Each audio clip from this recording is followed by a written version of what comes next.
আজও সেই কোরআন আছে, হাদিস আছে, সেই ঈমান আর মানুষ নেই। আজও সেই কোরআন আছে, হাদিস আছে, সেই আবু বকর ওমর নেই, সেই আলী হায়দার ওসমান নেই। কোরআনের তেলাওয়াত আছে আগের মতো, কোরআনের তেলাওয়াত আছে আগের মতো,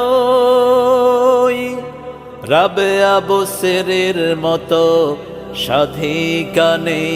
আজও সেই কোরআন আছে।